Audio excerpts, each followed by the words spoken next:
Today's episode of Checkpoint Chat is brought to you by Rage 2, the brand new open-world first-person shooter from Avalanche Studios, developed in conjunction with FPS veterans id Software. Those are the Doom guys. Welcome to a world that's filled to the brim with a complete lack of society, law, and order. You'll explore it as the last ranger, who's named Walker, the Texas Ranger, who must walk through this wasteland and survive its mutants, dictators, and pure insanity. Want to find out more? Stick around and listen out for more Rage 2 details later on in the episode.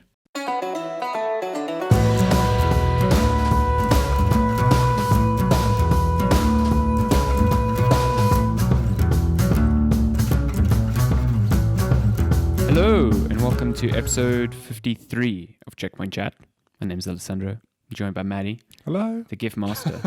The Gift Master 5000. Gift Master 5000. But I retorted today very well. You did. With a stoned Yoda. Sent a beautiful OG Obi-Wan Kenobi gift saying hello there. I nearly sent one back because there was one that was exactly the same but with young Obi-Wan Kenobi. That would have been so weird. Yeah. Went back in time. It was basically Ian McGregor just being like, well, hello there. But you replied with... Stoned Yoda. I saw that one and I was like, I can't not stand this. Stoned Yoda because or creepy Yoda? It was a bit of both. Very creepy. But Yoda's always creepy. That's the thing. No, he's not. When he's moving and he can blink and move his face, he's fine. But the one you sent me was literally just like, was it a Yoda statue, I guess? Yeah, maybe just like moving upwards. And the slow pan downward. It's very weird watching... If you watch old school Star Wars now and you watch Empire Strikes Back where they... where they introduce Yoda for the first time, his character is very weird. Yeah, he's like rummaging through Luke's like stuff with like a flashlight, and he finds a flashlight, and he thinks it's the most bewildering thing. And it's like, that's bizarre. But it's actually very sad then when you watch it after having seen what Yoda was. You're like, this poor guy. But then he becomes all serious again in the next film. So I don't know if they just like weren't sure what he was going to be at first. I mean, I like it. I mean, I appreciate it because like he gets like food and he eats it and he thinks the flashlight is funny, and I'm like, this is great. But wasn't Star Wars supposed to just be one episode? Was it originally? I don't know. And then you know how some franchises start like, we'll do one, and it's like, whoa, this is way more popular than you thought it would be. I mean, considering the way the first one ends, I highly doubt that. Yeah, no, you're right, but you never know. Yeah, you never know. I mean, no studio wanted to touch Star Wars with a 10-foot pole, so the fact that it was a success maybe was a surprise. I mean, have you seen footage of them recording in the desert? Yeah, where everyone was like dying of dehydration. Yeah, imagine being C-3PO. Oh my god, wearing all that metal stuff. Or Chewbacca. Peter Mayhew. Was it this week? He passed away. Last week. Old news. Was it Peter Mayhew? I can't remember. I might be getting the surname wrong, but yeah, he passed away. No. Shame. He was like 70 something. Yeah. Old Bucker. Wait, here we go. What is this? George Lucas had the idea of a sprawling multi-episodic story patterned after the matinee serials of old. He may have outlined it, but it wasn't fully fleshed out in all the details, and of course things changed during the process. Because I know Empire Strikes Back didn't come out too long after New Hope. It was like 3 or 4 years. Yeah, it was a couple of years, I think so. I mean, if you're looking at sequels that take forever, just look at Avatar. Jeez, who wants an Avatar sequel? Bro, exactly? At this point. I watched... Avatar was the first movie I watched in 3D. And at the time, it was like, whoa, this is a visual masterpiece. It is still a visual masterpiece. Really, really cool-looking movie. Like, I didn't mind the story. I thought it was quite cool. Pocahontas. Yeah, basically Pocahontas. Well, which I learned after the fact. But I'm like, shit, that is a really cool standalone story. Do we need 3 movies? No, not 3, 5. Is it 5? Yeah. Wow. So the sequel's been in production for like forever. It keeps getting delayed and delayed and delayed. I think originally it was meant to come out like 2014. Yeah, and it's been... But now Fox is owned by Disney. Shit, Avatar 1 was in 2009. Yeah, it was long ago. That's 10 years ago. So now Disney owns Avatar, so now they pushed it back to 2021. And now they're alternating. So 1 year it's Avatar, the next year it's Star Wars. Basically, Disney's just printing money. Yeah. But, this is if Avatar ever gets made, because James Cameron wants to get to Avatar 5. And it's not like it's another standalone story. It's like the same cast coming back. How do you think he pitched it? Is like, listen, I have this really good payoff, but it's going to take 5 movies But to I'm get like, there. I'm confused. What are you gonna? Yeah, I don't know. Look, I don't know. The Avatar came out in 2009. I'd be keen to see what old James Cameron can do 10 years later. I haven't seen Alita Battle Angel yet. Yeah, it Was was it good? visually cool, but like a lot of movies are visually awesome now. Today, like, yeah, Alita it's wasn't exceptional, put it that way. Oh, but I mean, I don't know. And the movie was cool, but that movie tanked in the box office. We'll never get the sequel that it deserves, which is kind of sad. You never know. It's still coming to home theater. I do know one of the things that delayed Avatar 2 was James Cameron wanted to do like an underwater motion capture scene, and the technology just didn't wasn't exist. there. So I don't know. Maybe they figuring out how to waterproof that suit, yo. Maybe he's delaying it because they still don't have the tech for. Or maybe he's delaying it because no one really wants to see Avatar 2 and you can't write Maybe, the damn thing. maybe I don't know. I'm not that excited for it. Yeah, no. I mean, I watched Avatar in cinema like 3 or 4 times because it was like pretty fucking amazing, incredible yeah. at the time. That but is like the pinnacle of 3D, honestly. Oh, yeah, Because yeah. that is proper 3D. Everything else that followed is like in 3D, and it's like it's not that great. And it was like it was just a great film at the time. So, but do we need 4 sequels? I don't think so. Well, let's be honest. What we really want is a sequel to Titanic, Yes, definitely. followed by 4 more sequels. Isn't to the Titanic. sequel to Titanic Speed 2? Iceberg? Oh no. Speed 2 was a great sequel. Speed 2 was on a boat. No, it was a terrible sequel. What are you talking about? The movie's trash. It's the best sequel. That movie's in the world. literally, it's got Willem Dafoe and Speed. it's still I trash. can't believe that they went from like, because Speed 1 was great, like it's on Speed a 1 bus. was awesome, The yeah. stakes are high. How do they go from that to a boat? Well, now the best was the tagline for Speed 2 was cruise control. Oh And no! it's like, You're like no. and it's still got Sandra Bullock. That and it's like, copywriter's like, ha!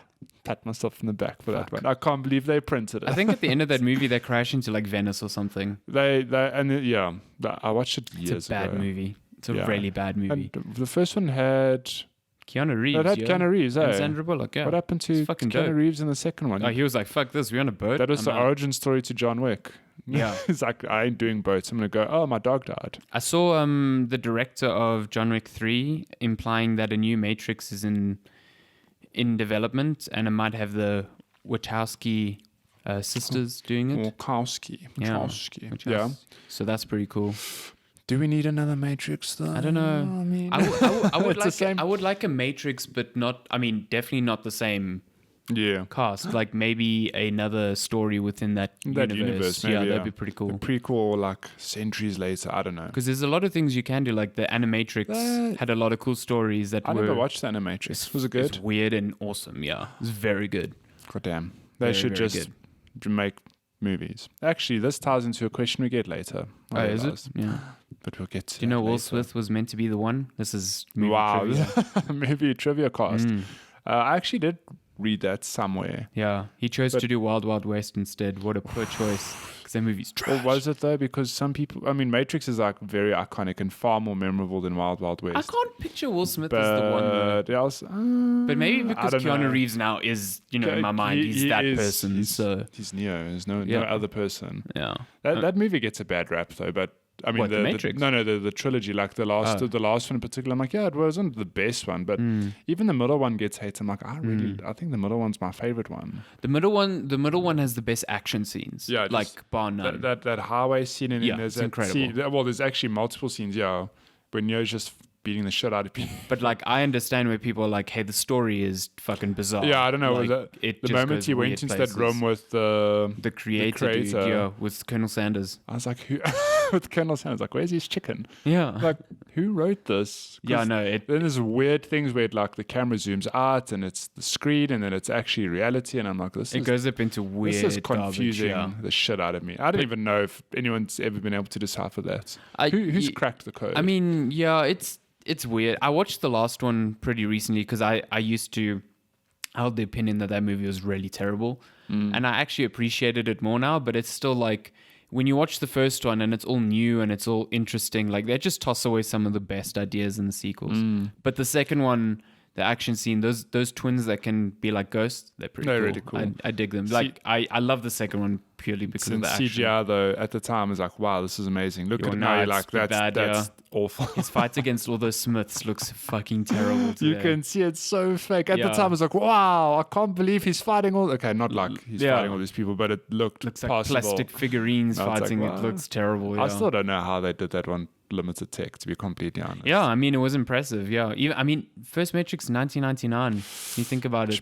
Brings us full circle to Star Wars. I still don't quite fathom how they shot most of that movie with, like, just I'm a spoiled millennial. I know that today we have PCs and we have like special fancy special effects. At the time, I'm like, how did you make a lightsaber? How did you make these bullets flying? And I understand it's something along the lines of like literally painting on the film. And I was like, that's what they did. Yeah. That's insane. That's why if you watch the movies, what's interesting about the original trilogy is that the lightsabers don't have reflections on the floor because there was no light source there. So they didn't have ray tracing. Back yeah, then. exactly. They didn't have ray tracing. So like when someone told me that and I went and rewatched, I was like, this changes everything. like you watch Obi-Wan and Darth Vader fight and there's like no light around them. You're like, no. That's so weird. Actually, that's so bizarre.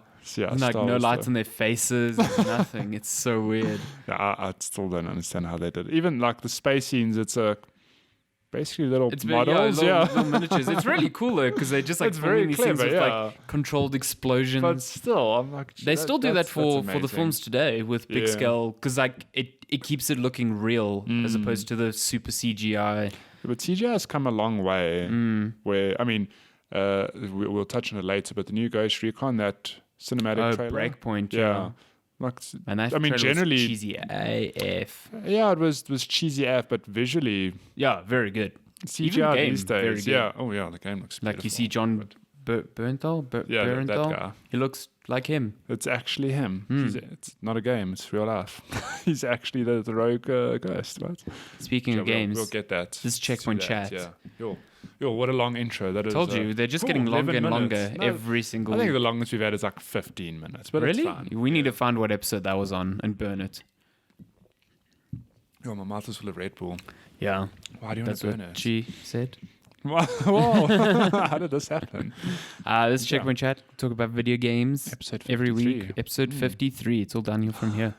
No, it's not. You can't say that every episode. We're getting closer and closer to the glorious week of E3. We're a month out. It is just a month out, but more importantly, we are a few weeks away from my birthday. Which is That is more important. no, it's not. The games May are 26th. games are more important. Yes, May 20. Yo, Hey, look at so this it's guy. like 2 weeks, Two and Sundays. it's on the weekend of payday. Yeah. So I'm going to be rich. Oh, yeah.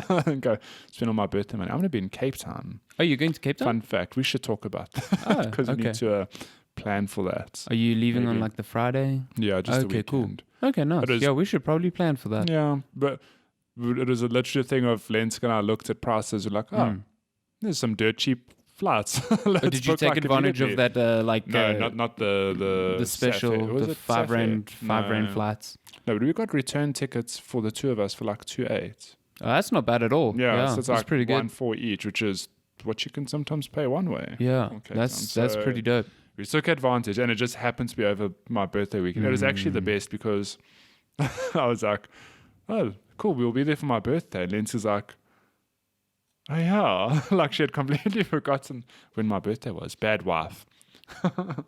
This is fun. This is the origins of your This divorce. is marital council chat. Yeah. No, Good but that's cool. games. Cape Town will be awesome. Then you can go get hammered at a wine farm for your birthday. Yeah, and fly back. that evening. Best. Bad idea. Best Bad idea. idea. Best Bad idea. Cheese and wine. Oh, what a great combo. Vomit. TBC Disgusting. Brewery. Gaming. So yeah, games. Games have been pretty slow this month so far. But we've had some highlights. Next some week lowlights. is some big ones. We've got like Rage and Plague Oh. Tale, which I'm keen to get stuck into both Are of you those. viewing Plague Tale? Or are you just picking it up? No, I'm very curious about that game. Yeah. Like I think the first time I saw it was back back in E3. I think it was like 3 years ago. And I need to watch that trailer. even then, I was like, "Oh, this is pretty cool. This got a cool vibe to it. I really dig it." So I'm keen to see. And we've got Rage 2 coming, which That looks fun. after having watched more footage of it recently and reading more about it for writing ad scripts, I'm actually really keen on that game. It looks awesome. Fun. Yeah, it does look incredibly looks awesome. really, really cool. So Looks like Borderlands. it's prettier Borderlands. Yeah, it's pink and blue Borderlands. With more abilities. It's actually, that's the sort of thing I'd want in Borderlands. Remember we spoke about it a few weeks ago saying, could they just not have us have one ability? Maybe give us a variety of abilities. And Randy said, I got you, fam. I'll let you use 2 abilities. Oh yeah, and your character only has 3 in total, Yeah. isn't it? Which isn't But enough. Rage but 2 is like, you're just one character and you have lots of abilities to choose from. Cool. And you can do cool things like you can combo them up and stuff. Yeah. propel someone in the air, chain them up with guns. It reminds me of it's like Borderlands X Bulletstorm. They had a baby. It looks very different from the very first Rage. I never which played the was first Rage. I like the first Rage. Like, people have issues with it, but there are issues with that game. Like, the story's nonsensical.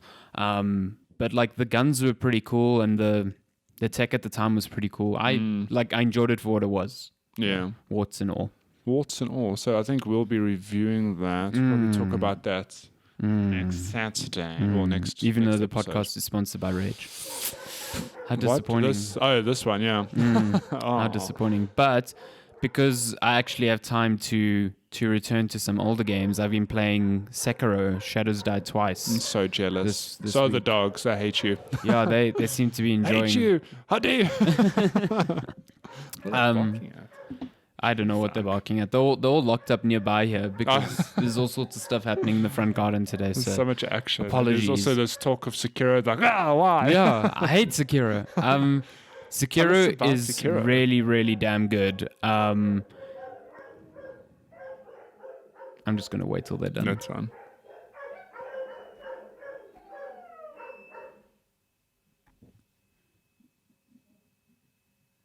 They're like a switch. So you said Sekiro is really damn good. Yeah, Sekiro is really damn good. If you don't, okay, so background. If you don't know, it's new From Software game. It's So from software. It's from It's I always get caught up with that. from So software. from software. So Dark Souls, Bloodborne, that sort of thing. Everyone kind of thought that because it was being published by Activision and it was like, from the trailers, a far more mobile, like ninja game, that it was going to be easier. Hell no. This game is hard. This game is It's probably harder than Bloodborne. from in what my I know books. about it. It's like, not to say that Bloodborne or Dark Souls isn't skill based, but I think Sekiro is like 300% more skill based Yeah. than those. It's far more skill based, purely because you can't cheese your way. Well, no, you definitely can cheese your way through things, but you can't, if you're stuck, can't like grind out to place and to get get more experience. health or this or Yeah. that, So yeah. so progression in Sekiro is really interesting. There's what I like about the game is that everything's straightforward. There's none of the ambiguity of Bloodborne and Dark Souls, which maybe to some takes away some of the allure, but I was kind of happy that I knew what I needed to do at any given time. So I always know I need this resource to upgrade my health or this to upgrade my attack, and it's actually called health and attack, not something like insight, which I don't know what it does. Yeah, Inside was very vague. Yeah, Like, exactly. So there's none of that stuff. So the progression works where when you face bosses. So there's a distinction between like mini bosses and actual bosses, and you fight a lot of mini bosses, and they drop what they call prayer beads, and you need 4 prayer beads to increase your overall health. oh, okay. And then when you fight a big boss, you get like a memory, and that you can use to increase your attack. Okay. Yeah.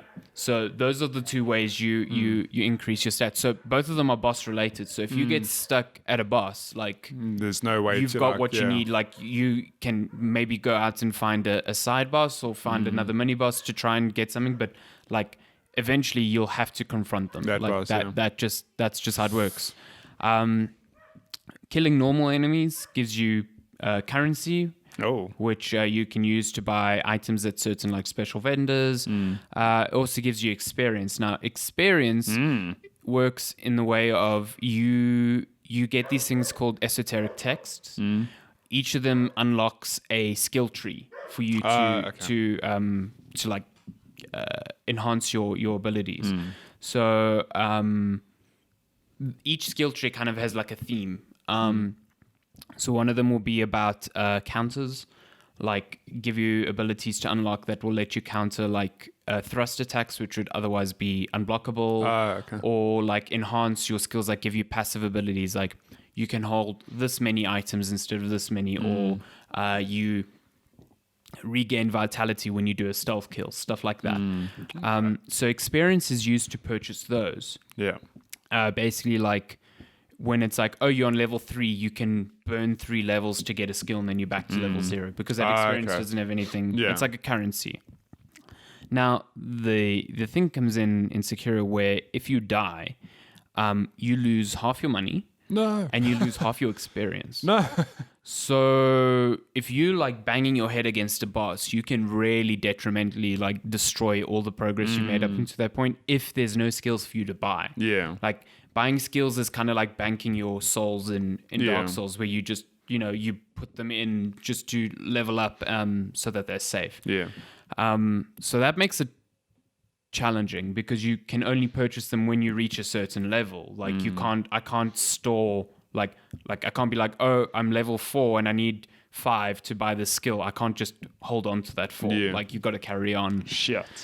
So yeah, that makes the game difficult. What's cool about it is that you get a resurrection ability. So when you die, death isn't really death. You can come back to life, which is kind of cool when you're facing normal enemies because they won't react to that properly. Like you can wait for them to return to like their normal patrol routes or get far away from you and revive without them knowing. Bosses will always know that you revive. They're like, hey. Because otherwise you could really fuck with them like pretty badly. But can you opt in though? Like, is there a benefit to not reviving against a boss? Yeah, definitely. So you get, whenever you rest at like they call them sculptor idols, which is like your bonfires. You have one circle of resurrection that gets filled. You've got another one that slowly fills as you kill enemies. So essentially, you've got 2. Oh. But that second one is like mainly for emergencies. Like if you're about to beat a boss and you die a second time, like no. yeah. So. How do I explain this? So there's a thing in Sekiro that is very similar to Demon Souls. So Demon Souls had this thing called oh gosh, what was it called now? It was like world. It was like a system that controlled the tendency of the world around you. So if you died in a certain place many times, the tendency of that world went black, and it actually became harder. Oh. So it encouraged you to spread yourself across places if you're struggling with one area to kind of rebalance that tendency. Okay. So Sekiro has a similar concept, although it's not as vague. It has this thing called dragon rot. So if you continue dying and you continue using the revive ability, so it doesn't affect if you just die and just let yourself die. NPCs around you, not NPCs that you kill, but like story NPCs start getting sick. And with this thing called dragon rot. Oh. And it affects this stat called unseen aid. So sometimes when you revive, this unseen aid will kick in and you'll lose no experience and no money. Oh. So you start off with it at like 30%. So you have a 30% chance. And as more people get sick, that starts decreasing. Oh, no. And as far as I know, you can let it decrease to a point where NPCs start dying. Oh, no.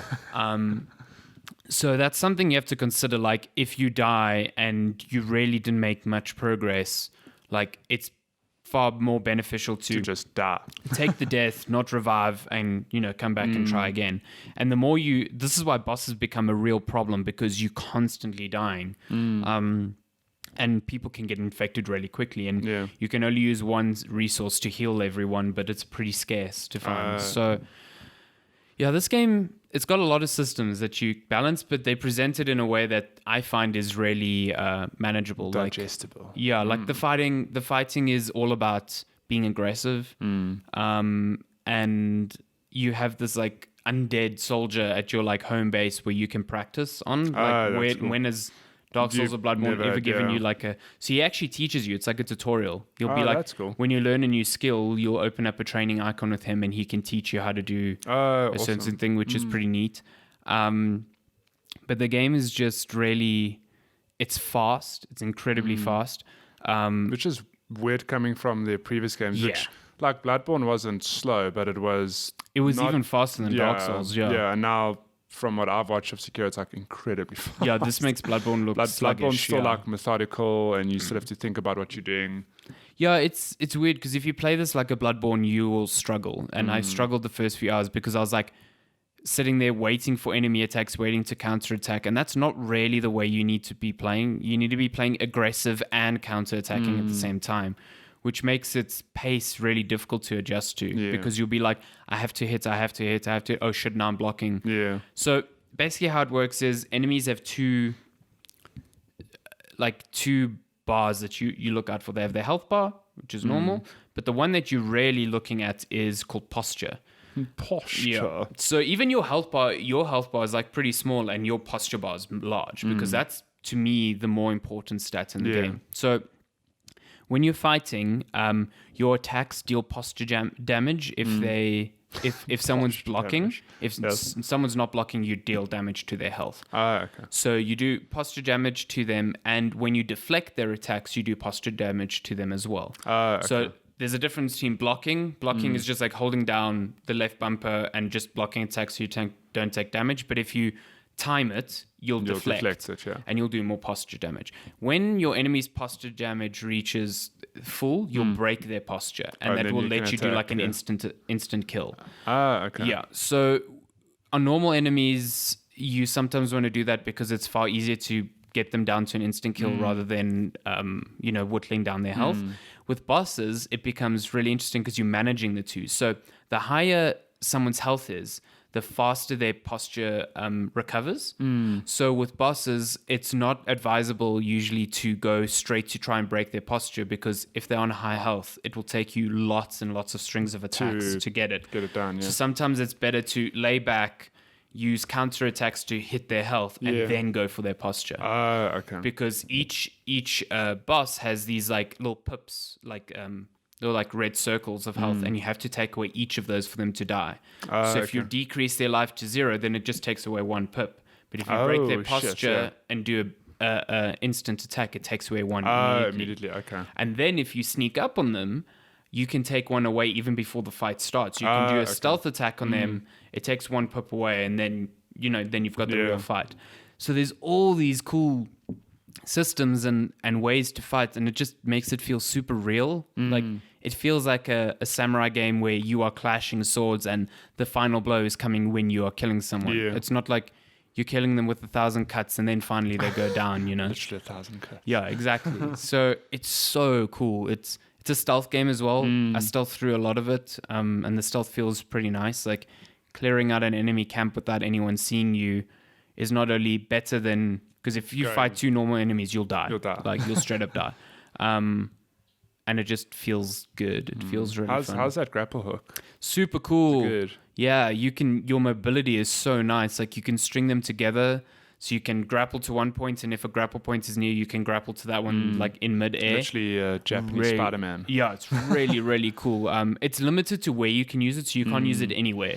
It's specific points. That's what I wanted to ask, because a lot of from previous games, their pathing and shortcuts and stuff, it's very much like you'll go through an area, you'll unlock a shortcut, and if you die, it's much quicker to just proceed to that specific point again. But with a grapple hook, I think it opens it up a lot more. So I don't know what that does with shortcuts or... So you still get every now and then you get the point where like you get to a door and you open it, you're like, oh cool, I'm here. Okay, so you still have that. You still get that, but it's far fewer than like Bloodborne, because here you're using your grapple hook to circumvent. You can get past so many enemy encounters without engaging them, just because you can path your way around them, which is really cool. and it forces you to get risky with your grapple, because sometimes you'll see a point and you can't reach it from where you are, so you have to like throw caution to the wind and jump off the side of the world to try and grab it. And then you die. And it's like, ha. But like this boss I'm currently stuck on, there's a path that goes straight up towards him, and like you can start the fight that way. Or I found if I fell off the cliff on the left and like hung on the wall, because you can like basically hang onto ledges and crawl across them and whatever, I can get behind him and then take a stealth kill. Clever. So it reduces the fight. So there's all those little aspects to it, which I really like. The prosthetic arm is also cool because it's like your different weapons. Yeah, I know from recently patched the game because it uses this resource whenever you use your prosthetic arm. So they balanced it in a way that encourages you to use it more, because previously the ribbons that you found were pretty rare. But it's like you find tools in the world and you bring them back to this guy and he fits them to your prosthetic arm, and it's like an axe, and like I can throw firecrackers to distract enemies and also entertain yourself. I've got a spear that can pull armor off other enemies. Cool awesome stuff. But like, cool. I've missed 3 weapons already. Like, because there was this one enemy that the NPCs around him were like, "Yeah, he's on a horse. You should use a fire or a big bang to distract his horse." And I'm like, I have neither of those. Yeah. And then I was struggling with him, so I looked it up, and it's like, oh, you've been to a place where you missed both of those. Oh, shit. And I was like, fuck, man. Like, I'm so bad. I was like, this is really a From game. Like, they really don't point you towards the things that you need. I ended up beating him without those things. So it's 100% possible. You felt better. Like, I don't need your sorcery. It's like this friggin' boss that runs at me, and he's on a horse with a spear, and it's not a good time. Nay is right. Nay is correct. Man, I'm so keen on this game, though. It's really good.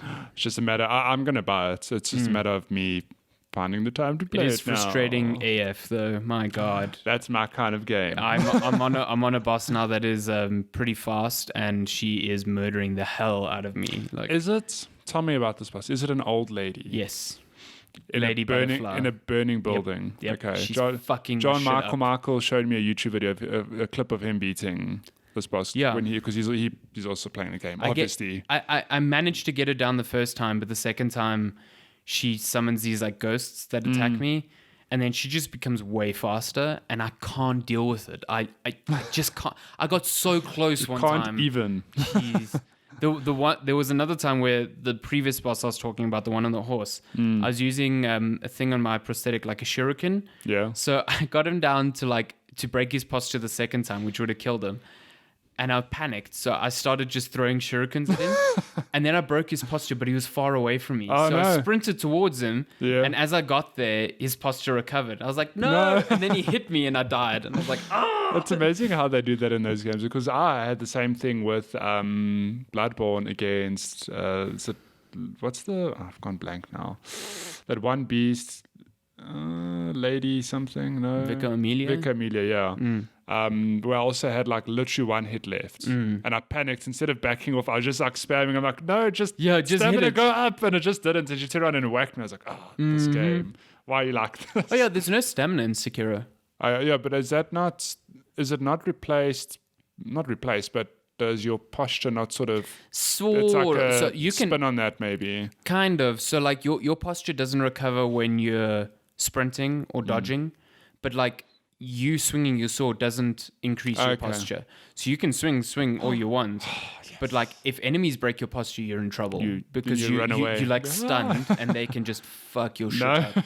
The thing that bugs me about this game, and I'm still getting used to it, is when you get knocked on the floor, you have to press a button to get up. You don't automatically get up.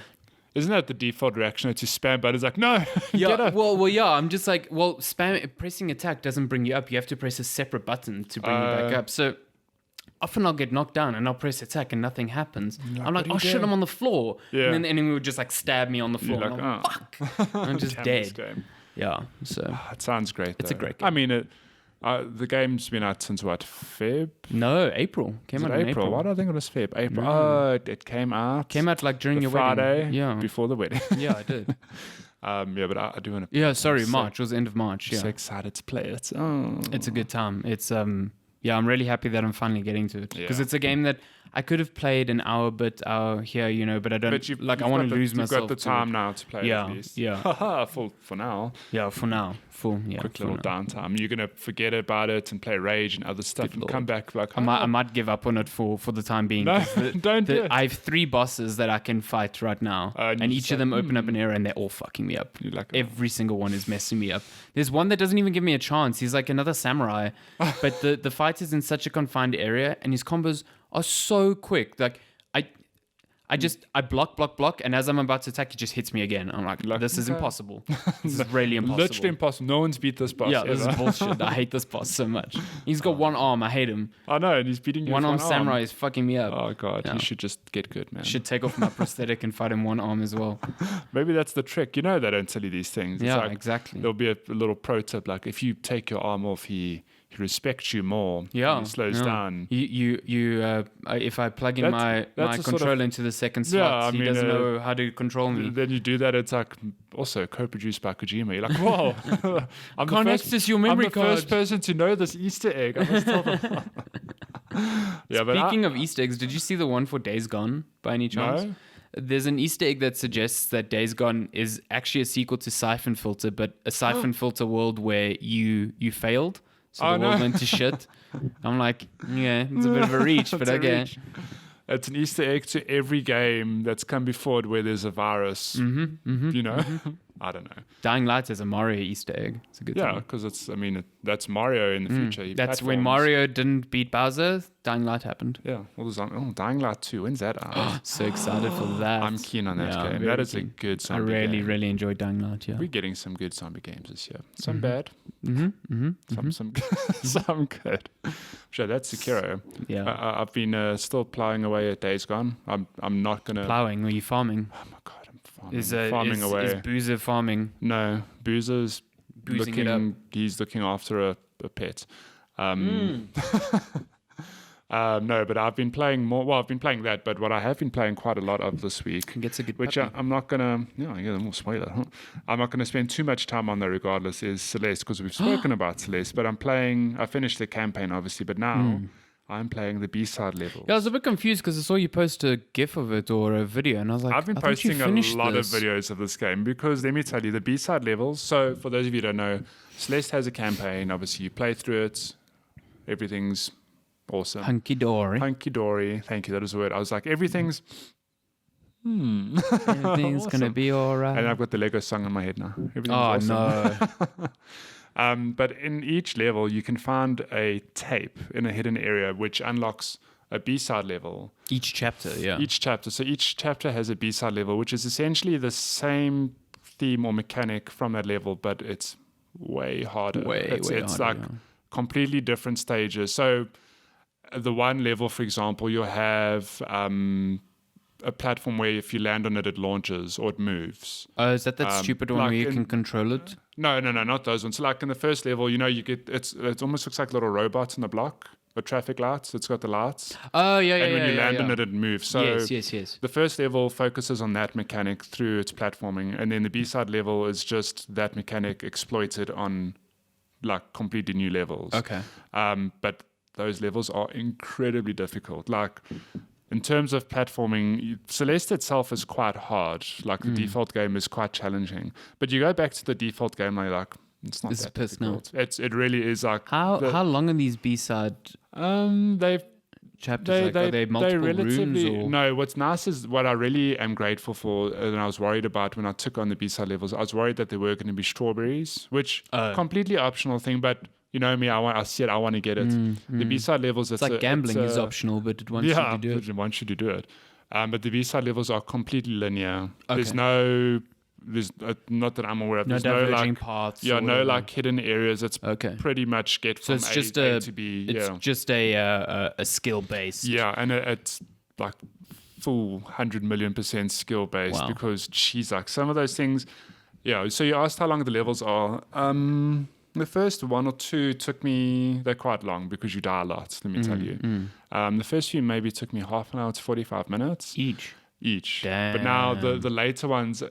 The one I'm on now, I think I've been on for 45 minutes. I saw, is that the one with the red bubbles?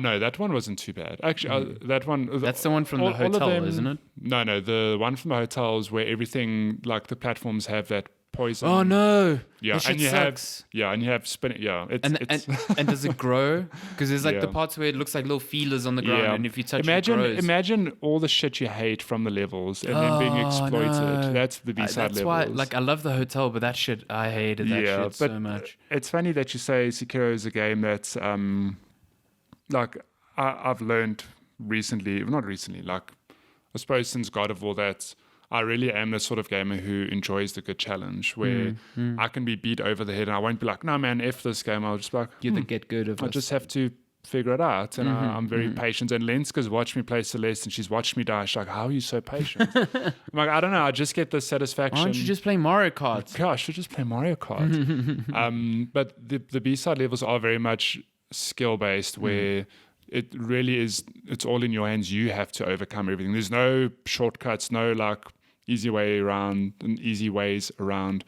But to say it's what I really enjoy about it is that there is that satisfaction in that when you're trying to make your way through a really hard room, you'll spend like a good minute or two figuring out the first part of it. Okay. And then you do it and you get to the next part, like shit, how to do this next part. But then all of a sudden that first part you're doing like without issue because you figured it out. And then it becomes a thing of you stringing together as you figure out that room. It's a nice progression. And it's so satisfying because some of the, I mean, you said you've seen me share some videos. I've seen one or two videos, Those videos are just me completing the puzzle. What's not visible there are all the attempts before that where it's me like moving there, dying, shit. Me getting past that point, dying, shit. Imagine they had a Super Meat Boy thing where when you completed the level, it showed you the ghosts of all your... Oh, really? I wish. Did you never play Super Meat Boy? I've never played Super Meat Boy. Oh, man. So, like, every time you die, it stores that death. Oh, no. So when you get to the end, it just plays this tape of all of them overlaid over one another. That's cool. It's hilarious because, like, on levels where there's, like, where you've died tons, it starts off and it's just this sea of, like... Super Meat Boys, and by the end of it, there's like 2 or 3 making it up. It's very clever. Should have that. Yeah. How the fuck have you not played that game? I don't know. Get it on Switch, goddammit! It's so good. I will. Is it a platformer? Yeah, it is. If you love Celeste, you'll love Super Meat Boy. Celeste it's amazing because when I finished the campaign of Celeste, I was like, this game's great. Like I acknowledge that it's great, but not that I ever doubted it being a game of the year or anything. I was like, it's great, but like to me, God of War is still better. Let's say as a comparison. But now playing the B-side levels, and I'm just learning to appreciate just how good this game is. Do they play the B-side music as well? No, they play remix tracks, and they're really good. So good. They are so good. Yeah, like you've never played B-side levels, I don't think. I've listened to the B-side music. Yeah, the remix levels are so good. Those soundtracks, just the soundtrack in general is amazing. Did you have to go back to the levels to pick up the cassettes, or did you find all of them? I had to go back to... Because there's 7 chapters in total. 3 of them. Yeah, the 4 of them I just did find the cassettes. I think it was 2 or 3 of them that I had to. But what it is, I literally played until I found them, and it wasn't hard actually. No, they aren't the hard things. It's just a matter of me poking around. It was more the early levels actually, because I was just like I didn't explore as much as I should have, I suppose, because I was still figuring out Celeste. I like the puzzles of finding the tapes in the levels. They have their own little unique mechanic. Yeah. Oh, and here's the thing that I figured out as well. This game is actually incredibly long because I've been playing it now, I'd say 14, 15 hours, which, okay, it's not long like in terms of RPG it's or whatever. It's criminally like underpriced, I think. It should cost more. I've loved every second of this game. I mean, even though I die a lot, I'm enjoying the shit out of it. But when you finish the game, you get to... like you go to an epilogue where there's that old lady, she's like takes you into the mountain, whatever. And then I remember I mentioned this to you, there's a door with hearts on it. Yes. And it's locked. Yes. You get a heart for each B level you finish. So now I needed 4 hearts to progress, and I did. So I finished 5 B-side levels, so I had enough hearts obviously. Okay. And I went and I opened that door, and there's a whole new part of the game as well, which has a completely different mechanic Seaside as well. levels. Yeah, I don't know what the hell it is. Vinyl levels. Vinyl levels. So the narrative continues if you dig deep enough and you do a few B-side levels. Okay, I didn't know that. Yeah, I haven't. And what's I've really enjoyed about this, sometimes I'll get frustrated with the game to the point I'm like, I'll read up and be like, what is the, what's hiding in this game? All of Celeste, I've not looked up a single thing. I haven't watched a single video on how to overcome a puzzle.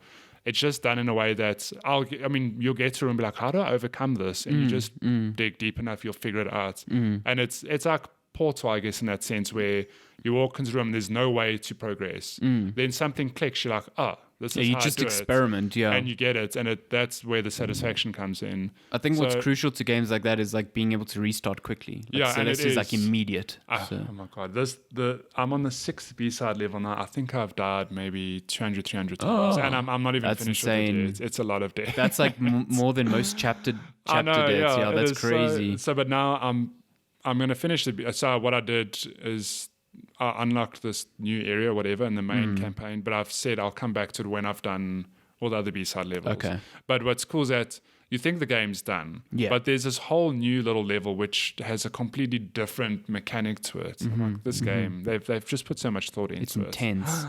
Intense. And then what makes me especially excited is that there's DLC coming now. Yes, I know. And I'm very excited about that. It'll be perfect for people who have done B-side levels. I'm like, apparently it's going to be hardcore. Harder. Yeah. Oh my god.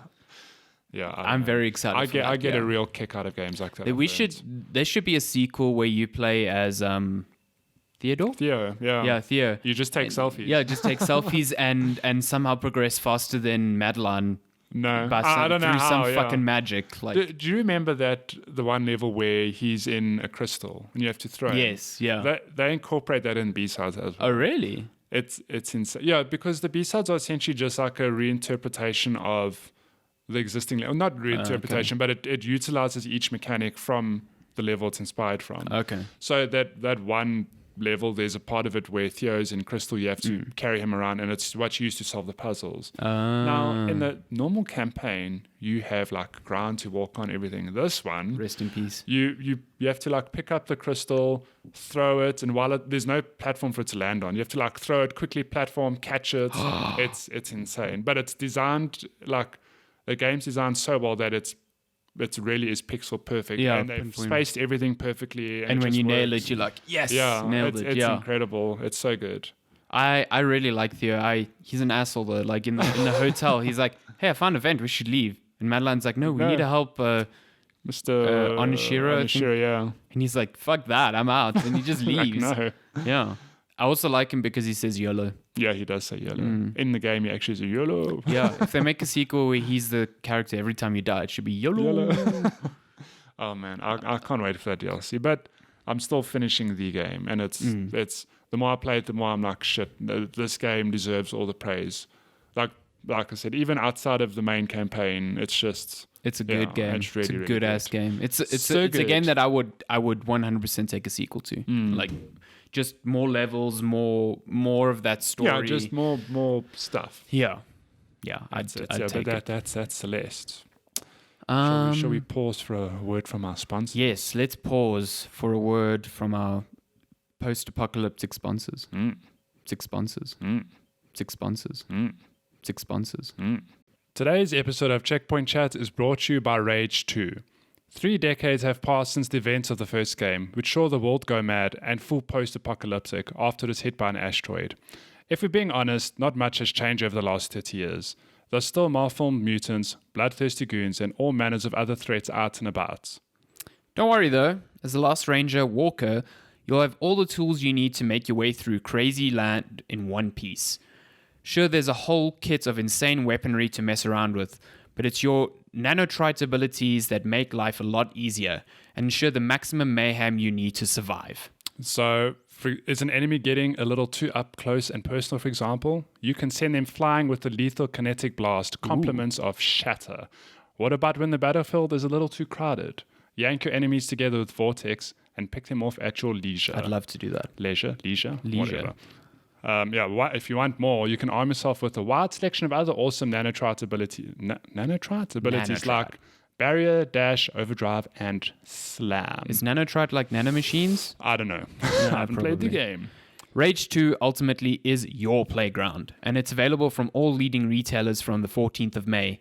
Be sure to grab a copy if you'd like to shoot your way through its colorful wasteland. And we're back. Are we? Are we ready? Only there? 5 seconds have passed between us here, but you don't know that. You've just Oh. listened to either Sandy or me reading an ad. One of the two, or maybe both. We haven't done this yet, yeah, what? Yeah, we haven't recorded this shit yet, so who fine. knows? It's fine. We'll plug that Should in we there. move on to gaming releases? Yes. Gaming releases.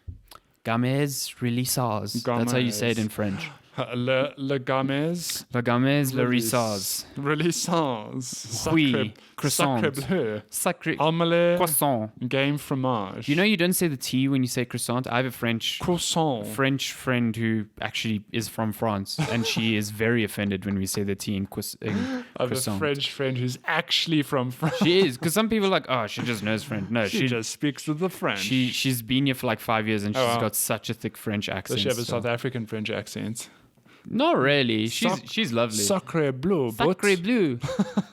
She calls her, because I basically know because she's dating one of my best friends from school. Oh, yeah. So his name's Michael, but we all call him Mick. She calls him Michel. No, she says Mick as well, but the way she says it is like Meek, like Meek. geek. But- so like he drives really badly. So it's like we in the car, and he'll just do something fucking stupid, and you just hear this Meek. Why are you It's doing so cute. I love it so much. It's so great.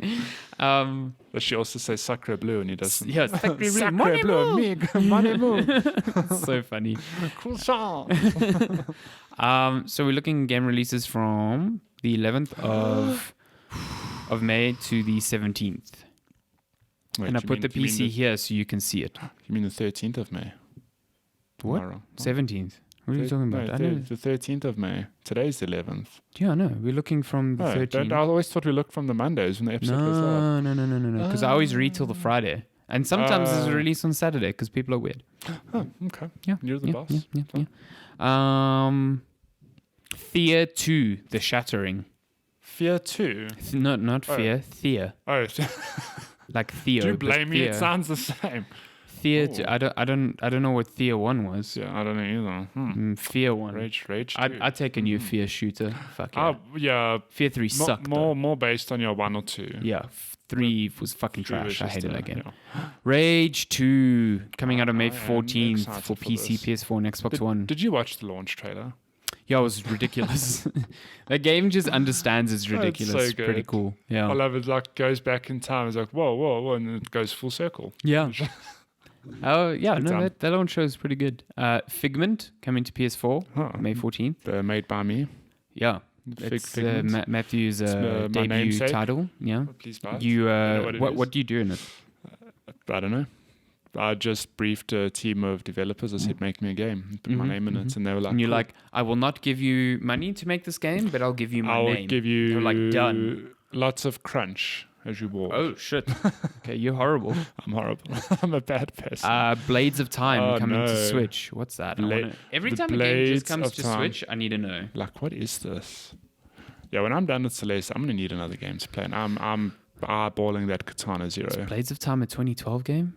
What? Oh my goodness, it looks so It's old. coming- oh, This no. can't be it. Well, maybe it's coming to Switch. It's getting the Switch port. What? Blades of Time on Switch, maybe. I recognize this box art. I also do. I never played the game. I don't though. think I ever played this game, yeah. Blades of Time. I Man, do it's definitely recognize. coming from an old time. It's made by just a- Konami. It's just a lady in a bikini with some blades Oh, of look time. at that! Look at that armor. Is this the game coming to Switch? Yeah, It doesn't there, say Nintendo Switch, Switch. here. No, Oh, it it does, does. yeah. There, yeah. So it's being ported to Switch. Dual sword treasure hunter named Ayumi finds herself stuck on a mysterious and dangerous island. While rich with bounty, the island is also caught in the throes of chaos magic. Okay, I'm done. Wow. I'm done. But Okay. yeah, that Blades of That's Time. coming. If you've played the game, it's Let coming us to know. Switch. Yeah, let us know. A A Plague Tale. Innocence. Very excited for this game.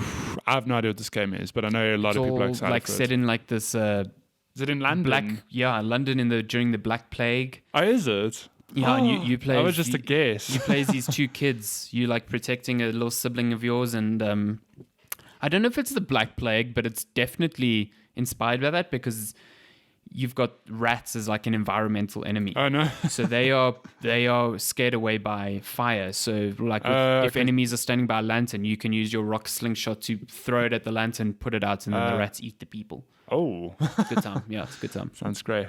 So yeah, that looks fucking cool. I'm very excited for What that. the hell? Sniper Elite version 2 remastered. Yeah, so Sniper Elite V2. You know Sniper Elite, the sniper games where you break bones. Slow and shit mo, like that. slow-mo shooting, yeah. This is V2, but the remastered version. Is V2 just I think it's part 2, the sequel? I think Sniper so. Elite Darren 2. knows a lot about these games. Yeah, He really I don't know enjoys much them. about them. But that's out on May 14th. May 14th, busy day. Yeah, geez.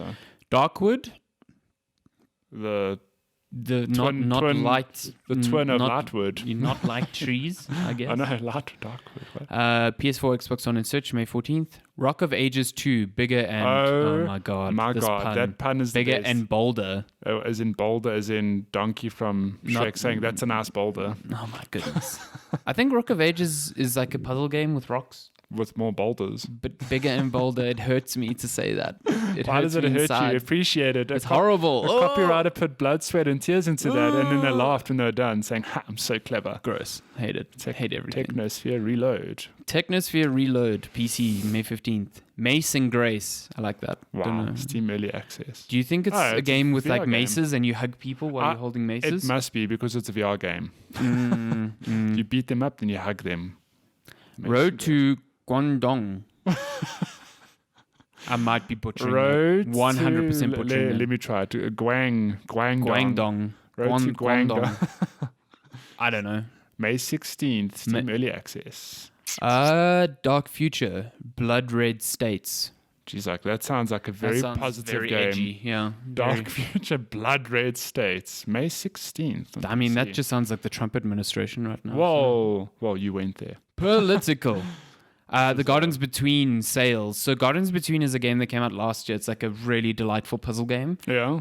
It's on like Xbox Game Pass and all that. Oh. So now it's coming to iOS and it's called Sales. It's really cool. You should play it. That's amazing. Gardens Between is really, really, really cool. So that's May 16th.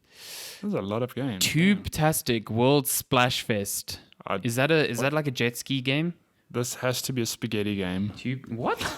I'm speaking rubbish. Tube. It's the first thing that came to mind. Oh my god, that's not even Wow. Splashdown. The tube-tastic oil skimmer, what?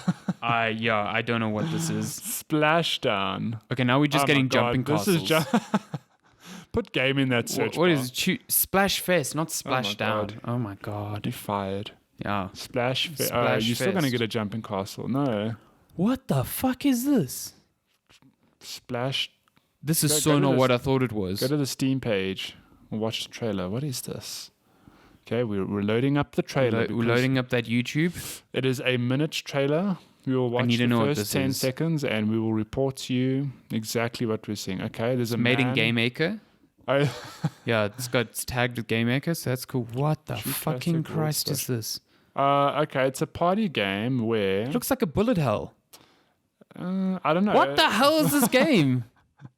People are dying? It's a party game where you are clearly in a tube. Okay, imagine you're on a tube in a swimming pool. Okay, This art is terrible. Except the tube you're riding has machine guns on it, and you're fighting against your friends on a couch. I really don't like That is this art. I really, really Yeah, do it's- not like this art. The art hurts it doesn't hurt my eyes. It's just It's not just great. not nice. Okay, I'm done. I'm done we're with this done. game. That's tube-tastic. I'm done. What a weird game. Surviving Mars, Green Planet. PC. Surviving Mars is like a survival game, so maybe this is an expansion to that. Green Planet, but Mars is It's red. red. Well, what if you're colorblind? They ruined the game. I mean, they misunderstood Mars. I think they should. Castlevania Anniversary This week? Collection. Wow. Castle. Let's see which ones are in there. Castle. Anniversary Collection. Coming out on like every damn platform. Hell yeah! So it comes Got to with get what? that Dracula on your Switch. Don't quit your day job. Wow, that was so rude. So much of shade. Okay, so here's the full lineup. Wow, imagine they could put this in a list. Imagine. There we go. Okay, yeah. so back in March, Konami announced 4 of the titles included in the Anniversary Collection.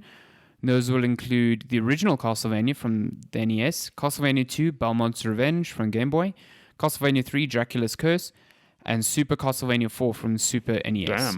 Damn. Wait, but there's more.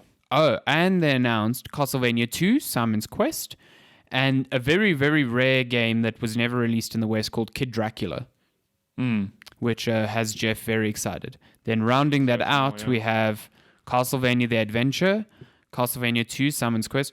We said that. I think we said that. Castlevania Bloodlines, and then... Oh, yeah, Kid Dracula. So, yeah, it's 8 games. Doesn't it have Symphony of the Night in it? No. That's sacrilege. How do you It's have... all the old ones. Yeah, but still... Look at Simon Belmont's calves. Oh my God. That dude's literally Leonardus. Ripped. Ripped. Also dead. Also dead, yeah. No. But that's out on May 16th for $20. I really thought they came with Symphony of the Night, but why would it? Yeah, I don't know. Is it out on Switch? Damn. Yeah, it is out on Switch. Sweet. The platforms to play it on. What else is there? Bubsy, Pause on Fire. You missed alt frequencies. Oh, alt frequencies out on PC, Android, and iOS. But Bubsy, Pause on Fire. Isn't this Bubsy a new that game? squirrel? Yeah. Are we getting just a whole lot of remakes? Bubsy, Pause on Fire.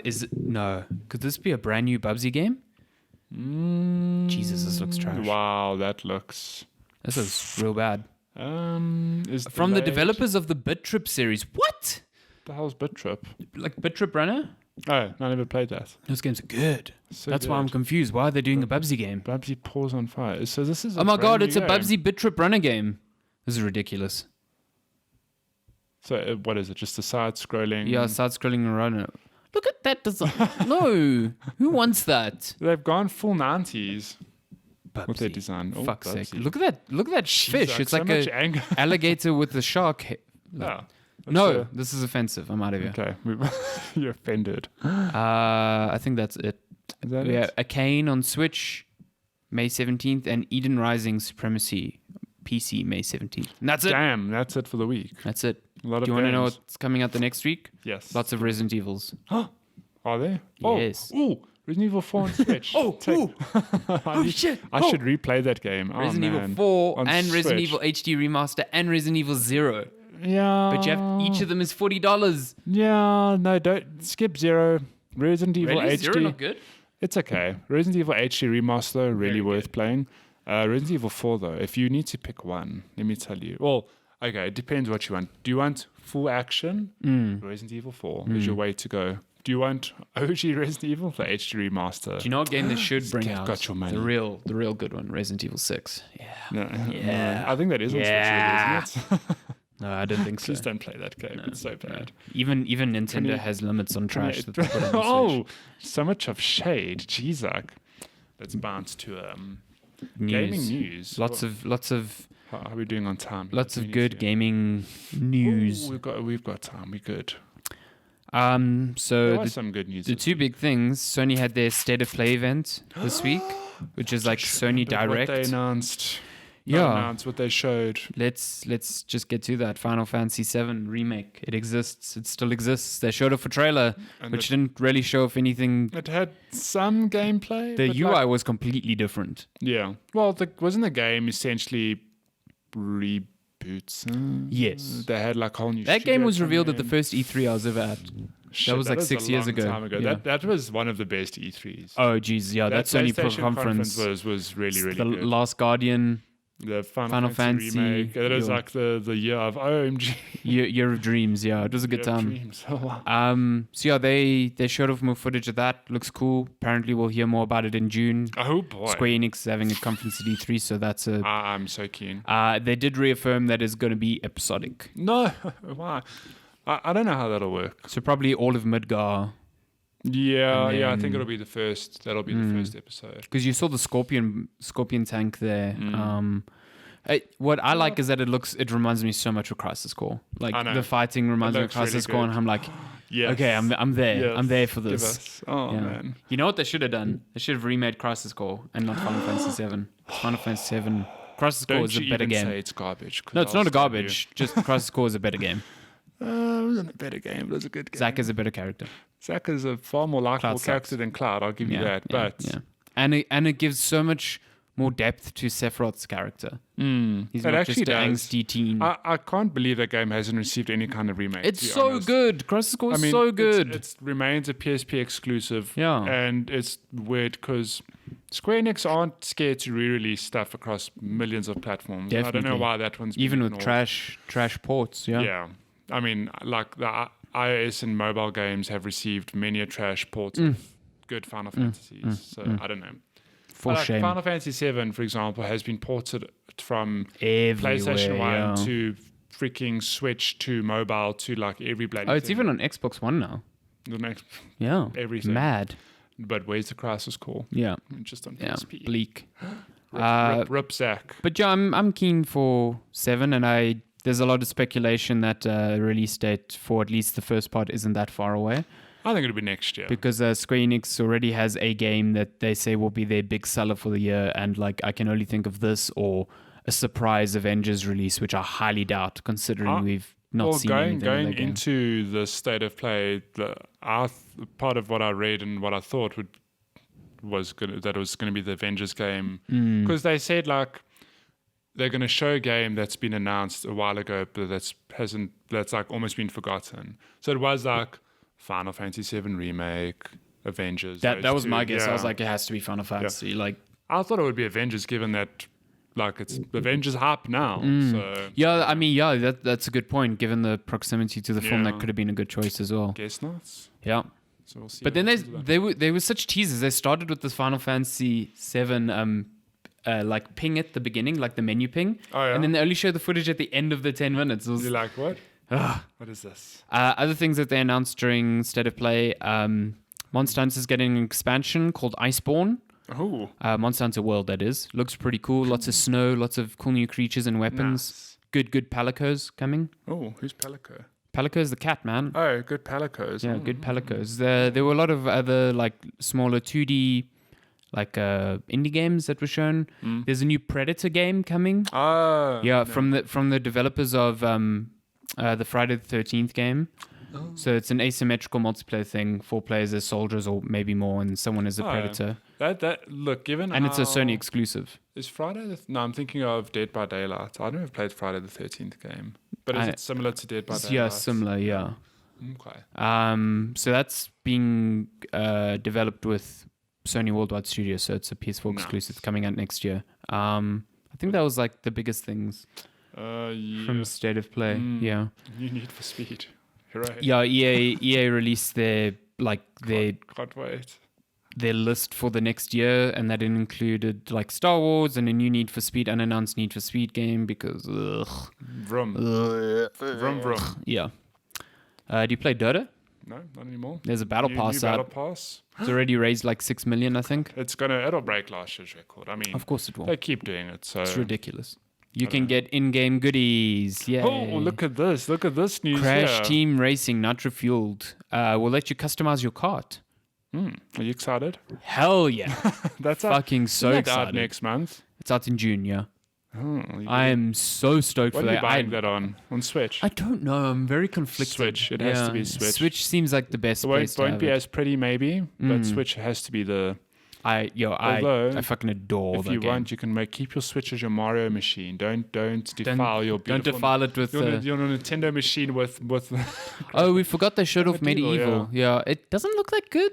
Like I liked Medieval back I played in the day. one of the games back then, and I Yeah. loved it. But I enjoyed it, but I it's was not looking at that footage. I was like, it's not a franchise that I'm like, oh my god, like I can't wait for that. It doesn't have the same reverence as like a Spyro or a Crash. or a So them Crash, yeah. remaking that, I don't know. Yeah, it doesn't. Oh yeah, so Ghost Recon Breakpoint. It's a game. Surprise! It's a sequel Rest in to peace, Wildlands. Splinter Cell. Yeah, never fucking hell. coming. I'm gonna cry. It's a sequel to Wildlands. Quick bullet points. Looks a lot like Wildlands. Wildlands. It looks very pretty. It now takes place on a fictional island and not a real island like Bolivia, where Bolivians really hated that Wildlands stereotyped all their Drug citizens cartels. as drug lords. It was some real racist bullshit. Yeah. So this one's set on a fictional island that is basically like video game island TM. It- It's got a It's like on an island. active volcano. It's got a snowy mountain. It's got a desert. It's got Summer. every biome Yeah, that you you could can possibly imagine. think of in an island, which is pretty hilarious. Hey, But the game looks cool. I mean, if you enjoyed Wildlands, and I know a lot of people did after its initial launch, as is the Ubisoft classic thing. Ubisoft Yeah. formula. It looks cool. You got John Bernthal, the Punisher dude, as the bad guy, and he's cool. I dig him. The And game looks very pretty. yeah, the game looks really pretty. It's got, you can cover yourself in mud, like Metal Gear Solid 3 style. Oh, Pretty cool. Ubisoft also saying not about politics, despite the fact that it is very political again. Yeah, get out. Get out of here, Ubisoft. And the one big thing they've done with the games, besides the adding in a whole lot of stuff, they've moved the camera a lot closer. Oh yes, yeah. And it actually, like, I watched some footage and I really like that. So it reminds me of God of War, where God of War was very close over the shoulder and makes it feel more intimate. So gunplay is going to be fun, I rate, in that game. Yeah, we should hop in and have some good fun times. Some cop That's times. out on October 4th, by the way. Yeah, so it's out that's this soon. year. Can you believe it? Blah, What blah, is blah. that? Apex Legends coming to mobile, which This I 100% cannot- makes sense. Yeah, it makes sense, but I'm still like, how? They'll just make. 'cause I'm not the dude who plays. I don't play Fortnite and PUBG on mobile, but That's where they're making there's- their dollar. There's a whole player base that's doing that. PUBG. Speaking of PUBG, we just have to sidebar with this. So PUBG got taken down in China, Really? the mobile version, and immediately put up with one that replaced the kill animations with a very wholesome. So when you kill someone, they stand up and give you a loot box, and then they disappear. That's how wholesome it is. Instead of them dying, I need it's to go watch fucking footage of hilarious. It is so good. What happens when they give you the loot box? They just like disappear. Yeah, it's kind of Is it like a Thanos snap? Like, and then they just Yeah, dust. they like just- goodbye. I'm not feeling super good. That is amazing. I have to go watch that footage. But yeah, Apex Legends, I mean, this is a logical step for them. So I'm curious to see how it works. I just think like Apex Legends very fast. How do you play it on mobile? But then I'm like Fortnite. You build. I mean, Also- it's not the way I'd play Fortnite either, but, No, but kids there's play a it, whole- man. there's a whole, yeah. And I saw a video of one of the best Fortnite mobile players and they play just like a playing normal against person would. someone from like FaZe on a console, and he beat him. Like, That's just madness. insane. And he's using an iPad, and you just see his fingers like move. It's Yeah. unreal. John Wick is getting a video game. Fucking awesome. Hallelujah. And the coolest thing is it's being developed by Mike Bithell. Mark Bithell. Yeah, of Rectangular, Thomas Ozalone fame. And Subsurface Circular. Subsurface and a Circular whole lot of and other little Volume. games. the Yeah, stealth game Volume. Volume's probably the game I think that this Most resembles, most resembles. Yeah. Well, Volume was more like a top-down, like Metal Gear Solid. It was inspired by Metal Gear Solid a lot. This, John Wick, what I like is that it's a strategy game, a fast-paced strategy game. So it's like you making decisions in a turn-based style on how to chain together kills. Yeah. So it looks like a John Wick scene played out, which Yeah. is fucking cool. I think it's also got a really nice, like cel-shaded aesthetic. Yeah. Yeah. So that's I don't think pretty it's cool. to what many people's taste is, because a lot of people think John Wick make it an action game, but I really like that it's not. I think an It's not action action game would game. be too generic because, Yeah. like, No, but that's what I'm saying. It Yeah. would be like that's the first thing. Like it's John Wick, make a first-person shooter. Yeah. But no, what this would is like make a stringing difference? together these Yeah. kills. It's pretty dope. A U.S. senator is proposing a loot box ban to minimize manipulative design. This was bound to happen because Yeah. with all the Gambling. ways publishers are injecting them into games and causing these problems, and with the games industry itself, like the ESA refusing to regulate itself, it was a matter of time before governments got involved, Yeah. and this is the worst case scenario. Great. The industry should have regulated itself Yeah. long ago on this stuff, and now getting governments involved is going to just cause It's problems. going to be a headache. Yeah, so we'll see how that pans out. Sekiro. EA is reflecting on Anthem and saying they really fucked up the launch, and it's going to affect their plans going forward on how they launch live games. Shocker. Yeah. Shit. 2 Point Hospital. Remember that game? Yes. Remember for their so studio, many- 2 Point Studios? Yes. They just got Being bought by acquired Sega. Yeah. When is the movie coming out? I would watch a 2 Point Hospital movie. I want to see in gruesome details someone's light bulb head being unscrewed and a new one being But screwed only on. if we get a trailer with the backing track of some Eminem song. I don't know. I couldn't think of any. Lose yourself. Of Lose Yourself. As his head's being unscrewed, just lose yourself playing in the background. Hire us, Sega. We'll make him. Fucking What hell. is that header? Yeah, that is a bizarre Pokemon players have their own dedicated region in their brain to help identify Pokemon. Yeah, so this was part of a study that was run, and they found that people who played Pokemon when they were a kid actually like altered their brains to a point where there's a point in the brain that is specifically reserved to recognizing Pokemon, which is fascinating. That I cannot deny that fact because shit, I remember some Pokemon names I don't understand. Like I look at it Pikachu. once and I'm like, oh, look, it's that Pokemon. I'm like, how did I remember that? Who's What that is this? Pokemon? Like, who's this guy? My brain's like, it's this one. I'm like, oh, thanks, brain. Should we continue with Randy Pitchford's meltdown of May? I mean, why May not? meltdown. Wow, they're them having their back and forth on Twitter. My goodness. So last week it was Randy Pitchford shitting on Game Informer because he didn't like the way that they basically took him to task with him saying there's no microtransactions. They're like, turns out there actually is, my dude. Yeah. And he didn't like that. What was his famous line? I can't believe you're going to fuck me like that. Why you gotta do me like Why you gotta... He literally... So now this week, people kind of realized that David Eddings, who was the voice of Claptrap in previous games, isn't voicing Claptrap anymore. Who is in voicing Borderlands. Claptrap now? So I actually don't know who is voicing Claptrap now, but it turns out that David Eddings wasn't paid for his work voicing Claptrap because he was a Gearbox employee, which is another thing that Gearbox is doing with Borderlands 3. A lot of the voice actors are Gearbox employees. So they get no additional compensation for this. And David Eddings is a big name because early in the year when that whole Randy Pitchford flash drive brouhaha was going down, and there were accusations that the higher ups at Gearbox were taking big bonuses to the detriment of the company. David Eddings, who was a big executive there, was basically going, "Yep, that shit happens. That shit is happening." So now when people were asking him about his work on Claptrap, he said that he requested compensation because he no longer works at Gearbox, and Gearbox basically gave him an offer that he found insulting and he rejected it. So Randy Pitchford said that their offer was really good, and he had some not so nice things to say about David Eddings, saying he was, I don't know where the quote is, like bitter and like basically stuck up essentially. Yeah. So David Eddings was like, cool motherfucker, let's go. Oh no. So there's a long there's a thread lot. of David Eddings, but the main thing here is that there was a new claim that surfaced. Basically, one of the tweets was, this is David Eddings, I ultimately offered to do it for free in exchange for past royalties owed, plus an apology for something I've never spoken about publicly until now. Randy physically assaulted me in the lobby of the Marriott Marquis at GDC 2017. So now, Randy Pitchford hasn't really tweeted since this because I'm pretty sure a lawyer at Gearbox was like, give me your shut fucking your phone. mouth. Give me your fucking phone. I'm going to put it in fire. Wow. I'm going to melt it. Yeah, You have a burner? I'm going to melt that too. Jesus.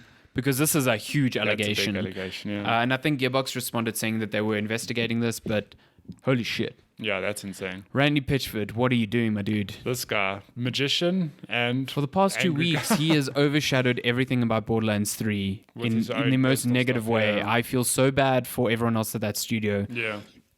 Get this maniac out of there. Yeah. Is he the CEO? He's the owner. Is he the co-founder. owner? Yeah. So I don't know how they're going to kick him out, but shit. Fucking hell. Oh, Randy, why are you like this? So yeah, I mean, that is just an allegation, obviously. Yeah.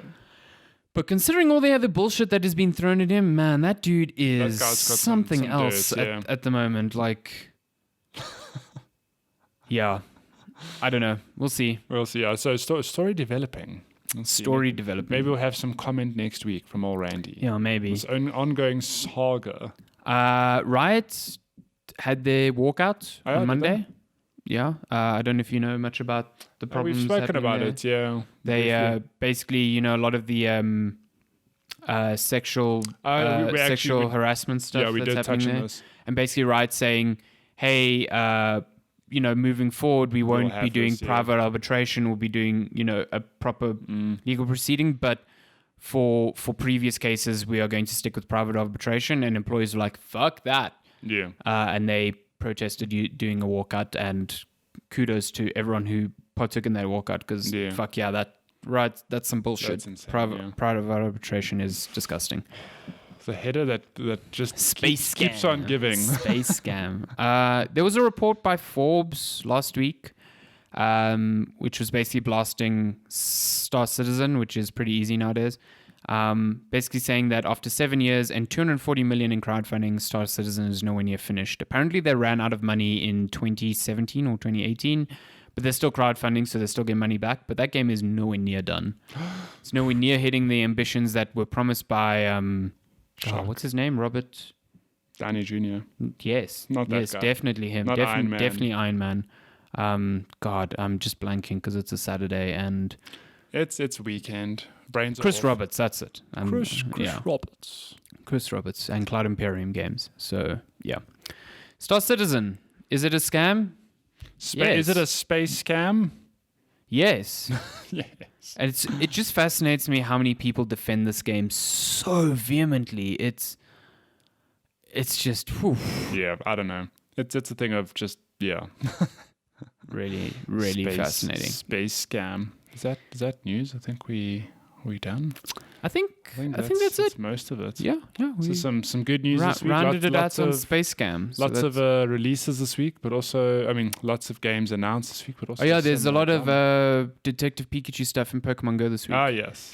You can catch lots of APMs and Licky Tongues and a Pikachu with a detective hat. Finally catch a Ditto. So one of the field tasks you get, the encounter you get for completing it is a Ditto, which you need to complete. Wait, the main quest. How do you get the Ditto? So there's a field quest you get now where you have to do something, and then the encounter you get for doing that is a Ditto. I need a Ditto. You need it for the main quest, right? Yes, me too. Fucking hell, yeah. Okay, I'm getting in there. Pokemon Go. You need to do it. Getting into the Pokemon Go. It's been months. I've been waiting to find a Ditto, and I just never have. So yeah, about damn time. How long does that event last? Is it just a week? I think it's a week, yeah. I need to do that task ASAP. Okay, let's get to questions. Them questions. How are we looking on time there? We got a bunch of questions this morning. Questions. Good guy, Megs. Good guy, Megs. Man, Megs sent me a message during the week. Of his PS1. Yeah. And he bought a PS. Yeah, but he got a PS1 for like $150. Was it 150? I don't know how much he paid for it. I saw the price on $150 for a proper OG PS1. square one. Fucking. That's amazing. And a Pro for $3,500. Which isn't bad at all, yeah. Dude knows how to shop. This guy's done some PlayStation Dude knows how to shop. So if you want to send us questions, you can tweet at us at Checkpoint Chat on Twitter. You can email us, checkpointchatpodcast@gmail.com. Reset that counter. Yes. Or you can message us on Facebook. No one's ever done that, I don't think. We have had questions on questions. Yeah. Facebook.com/checkpoint. Maybe start telling people to reset the counter on. Reset the counter. Okay. Question number 1. What is the most cheapest? Wow, that is English. What is the cheapest? Oh, what is the most cheapest, but you have no immediate useful item you ever bought? For me, it's 4 bowling balls and 2 bowling ball bags for 20 Rand. So what is like 4 bowling balls for 20 Rand? 4 bowling balls and 2 bags for 20 Rand. That's cheaper than like a double cheeseburger at McDonald's. I know. So that's wild. He's basically asking what is the... What have you thrifted hard on? Yeah. I don't really thrift. A cheap thing that I don't use. All my entire... I buy a lot of things I don't use. I'm bad. Yeah. Yeah, but you're not thrifting your figurines, for example. No.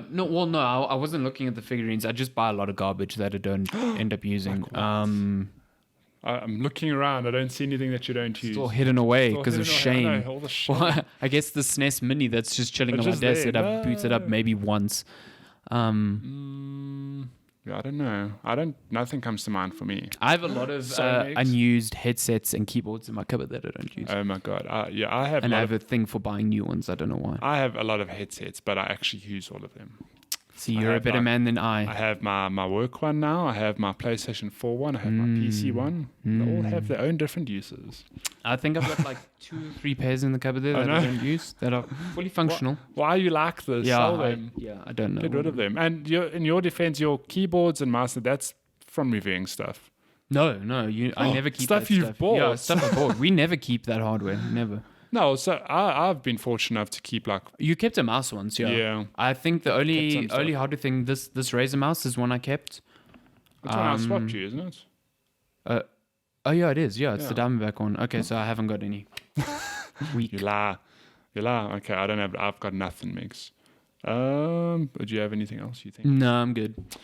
Can you guys watch old films? I know quite a few people that simply can't watch anything made before 1990 or 2000. It's a bit odd to me. I can stomach old films. It depends on the film. Yeah, it does depend, but generally I have no issue with old films. I have no issue with old films that I've seen before that I used to watch as a kid. So like, I suppose that's a good distinction to make. Like OG Star Wars, I have zero issue watching that because it's like 1970. Well, 1970. Come on. And I watched that as a kid, but when I introduced Shani to it, she was like, this is really old and this is hard to watch. And I was like, I didn't really understand that because like it's so nostalgic to me. Yeah. But I can imagine that it's difficult. Other than that, I watch like, classic movies that people really like from back then. I can't go too far back. They are like, I think past like 1970, 1960 starts getting a bit too old for me. That's a bit too old. Yeah. But some older movies, I dig them. Yeah, I don't have any issue with but I agree. I suppose it's movies I've seen before. I'm like, I love this movie. Like, yeah. Because you kind of like gloss over what it actually looks like in the modern day because your like nostalgia is putting in the blanks, I think. Yeah. When was Die Hard made, for example? That's not... I think the first Die Hard was like early 90s. Let's see, Die Hard. Because that's a good example Nakamura of like Tower. An old movie. What? 1988? No. What, seriously? Ways. Yeah. Oh, I thought it was like 92, 93. Yeah, I also thought so. Wait. 1988. Is this right? I have Hans to see Gruber. This. Die Hard release date. Let's see. Yeah, 1988. That's wild. Okay. So like that's a good example of like when movie. you were born. Yeah, when I was born. Shit, that was the year I was born. I can't believe that. That's crazy. Oh, that dude's old. Bruce Willis is. That movie is fucking good still. So today. See, but that's the thing. It's a bad example, I guess, because it's just a good action movie, regardless. But that's a sort of old movie. I'm like, yeah, of course I can watch that. It's phenomenal. I mean, like I watched the new Mad Max, which I think is an excellent movie, and then I was like, maybe I should watch some of the original ones with Mel Gibson. Bad. So 2 reasons: they're bad. Also, Mel Gibson's in them, and he's an asshole. So no, God damn. Do you guys think chickpeas is one of the most deceiving names ever? Why? Because they're not The chicks and not Europeans peas. got it right by calling it growl. Growl. I've never heard that. Yeah, nor have I.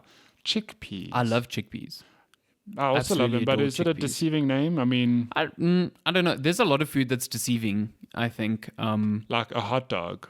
Are you actually eating a hot dog? You don't know. You don't know what's in that You Vienna. don't know. That's disgusting. Chickpeas? Are you actually eating Chicks and peas? chicks and peas? Like, I don't know. I mean, I've always wondered why they were called chickpeas because they don't look like... Yeah, they're like aren't they like a legume? Yeah, I maybe? think they are legume. Yeah. Chickpeas But are they good make the though. best thing in the world. Hummus.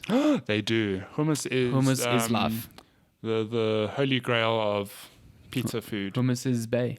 It's page. I love hummus with all my life. With all your life. With all That's my quite life. how does Shani feel about it? She loves hummus too. Shani, I'm going to ask Hummus to marry me. How do you feel about this?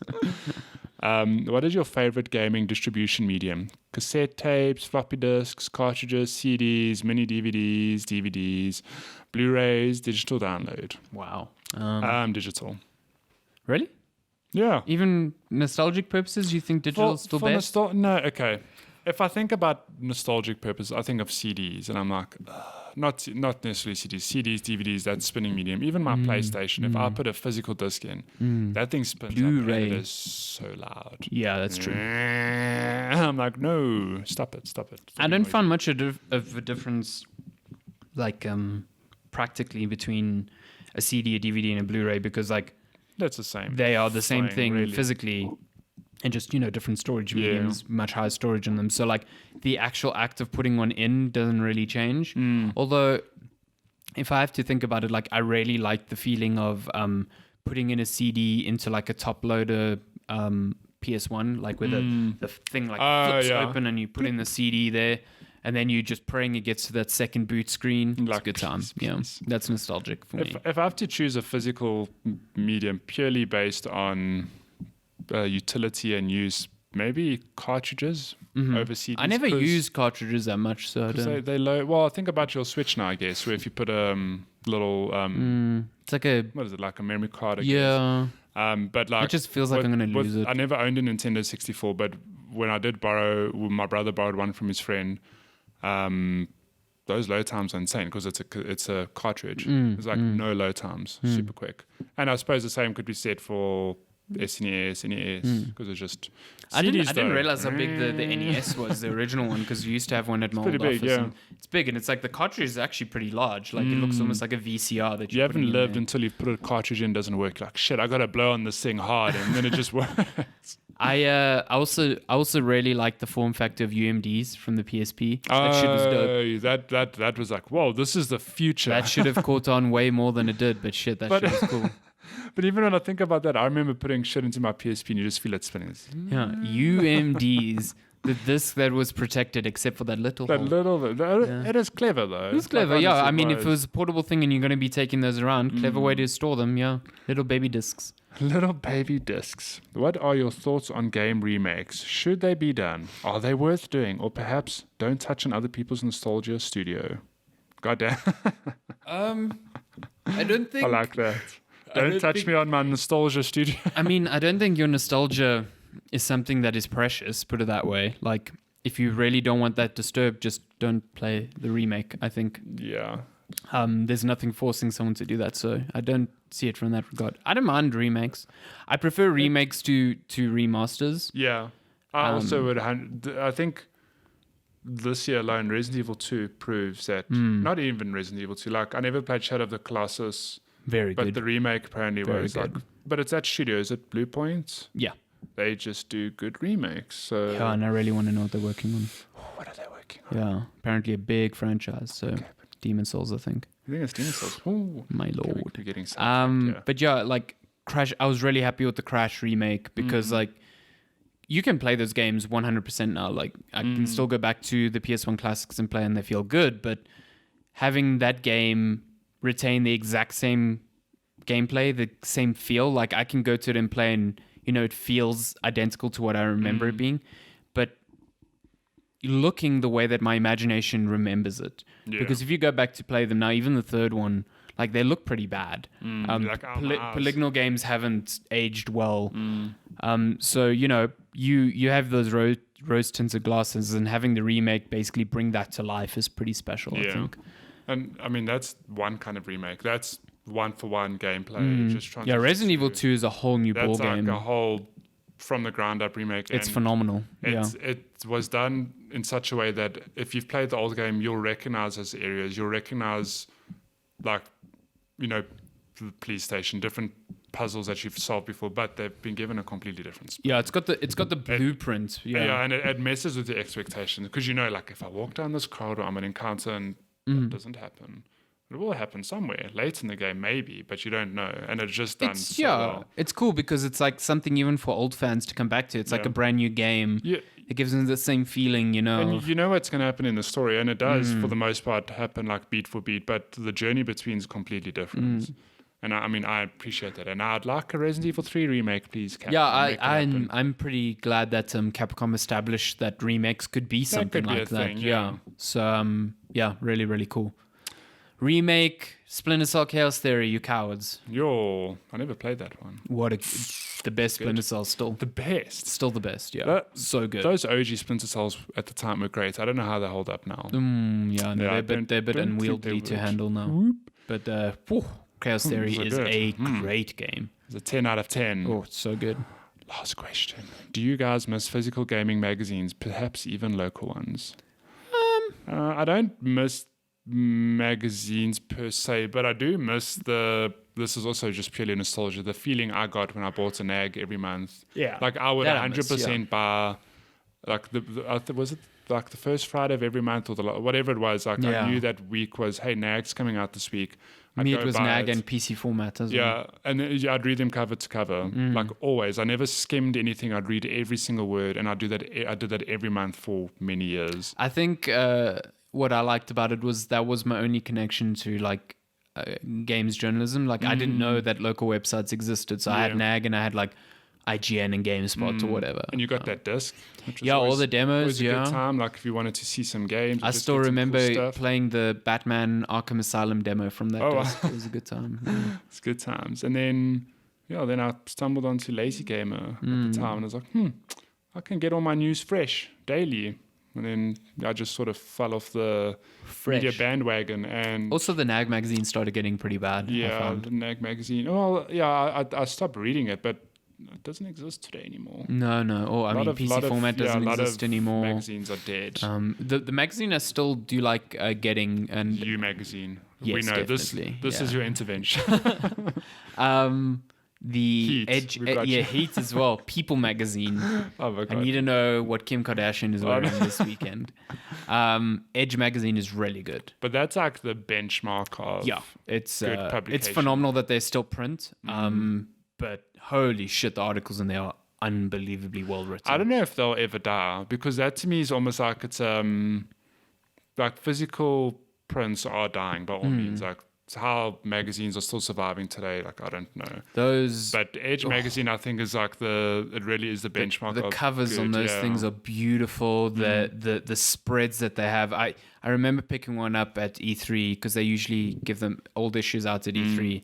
And I read a great preview of No Man's Sky, and just like the spread, like the imagery and the way the article flowed with them. Oh, it's just, it's an art. It I really do miss is. that, because you don't, I mean, don't get me wrong, if you read an article on, say, Critical Hits, I know Jeff puts a lot of time into theming the page. Like the review will be against a nice backdrop image, that sort of thing. But you completely lose that magic of laying out a full double spread page with how the words flow, where the images go.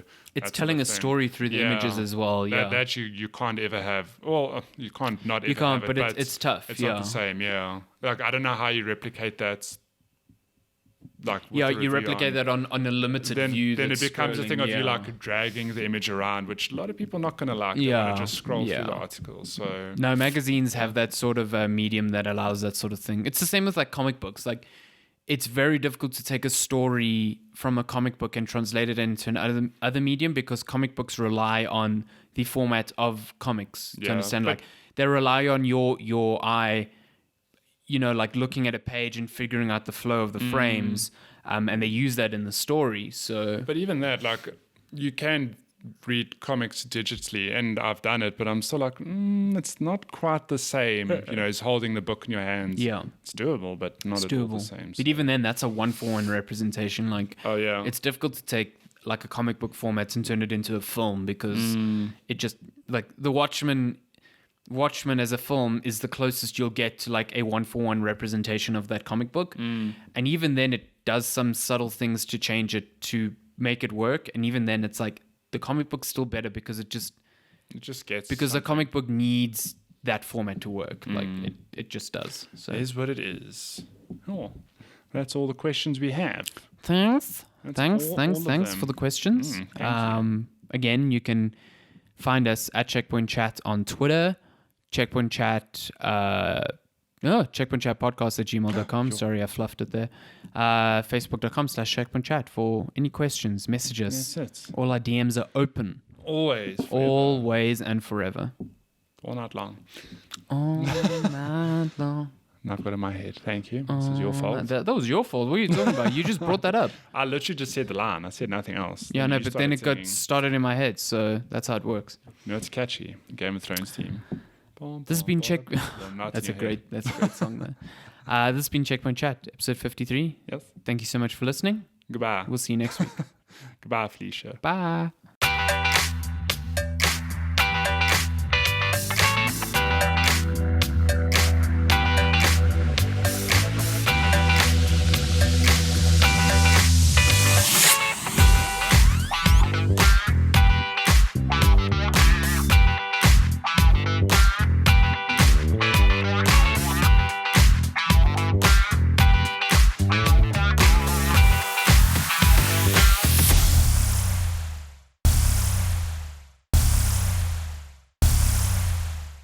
Hey everybody, thanks again for listening. Just a quick reminder, today's episode of Checkpoint Chat was brought to you by Rage 2. In a world where there are no rules, insanity rules. But that's okay. As Walker, the last Texas Ranger, you have everything you need to survive such a dangerous place. Over-the-top weaponry, nanotrite abilities, and more. Rage 2 is developed by Avalanche Studios, masters of open-world mayhem, think Just Cause, and id Software, the creators of the first-person shooter with franchises like Doom, Quake, and Wolfenstein to their name. It's an interesting combination. So be sure to grab your copy of the game at your favorite retailer.